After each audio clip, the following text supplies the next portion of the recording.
হয়েছে। তারপরে একটুখানি এই যে নিম পাতা, এই বেগুনটা তুললাম, তার জন্য একটু নিম পাতাও তুলে নিলাম।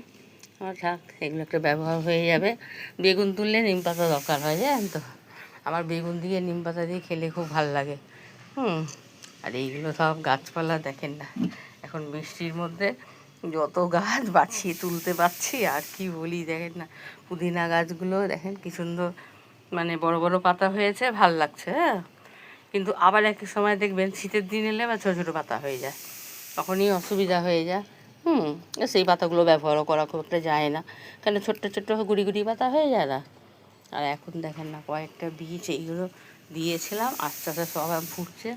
বৃষ্টির মধ্যে অনেকগুলো নষ্ট হয়ে গেছে। এখানে শাক দেখেন না, পালং শাকটা এদিকে এবার জল পেয়েছে, দেখেন পুরো নষ্ট হয়ে গেছে। কি বলি বলেন তো, মাটিটা একদম নরম হয়ে আছে। আজকে একদম জল দেওয়া চলবে না, যেটুকু হোক।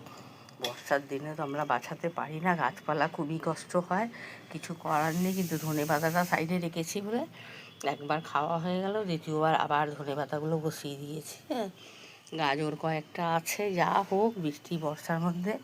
আর এখানে মূলো শাক দেখেন না, মূলো শাক তো আছেই। এই যে গাছপালাগুলো বেরোচ্ছে, কী গাছ জানি না, যেটুকু হোক হোক, অসুবিধা নেই। তারপরে এখানেও একটা গাজরের গাছ আছে। হ্যাঁ, একটু একটু করে দু জায়গায় দিয়েছি, তারপর সবগুলো তো আর হয় না, তো একটা চারটে হয়, যাই হোক।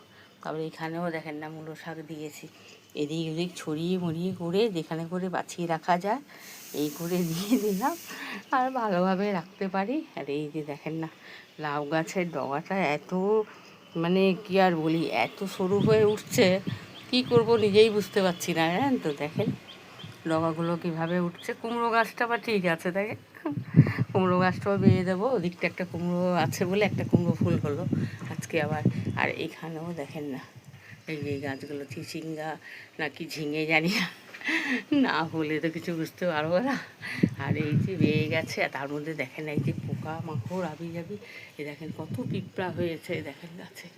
এত পিঁপড়ার জন্য দিই জল, যা বলেন সব করে করে দিচ্ছি। হ্যাঁ, সার্ফ দিয়ে এগুলো দিচ্ছি, ফিনাইল করে দিলাম, হলুদ দিলাম, সব কিছু দিয়ে দেখেন না কী অবস্থা হয়ে আছে।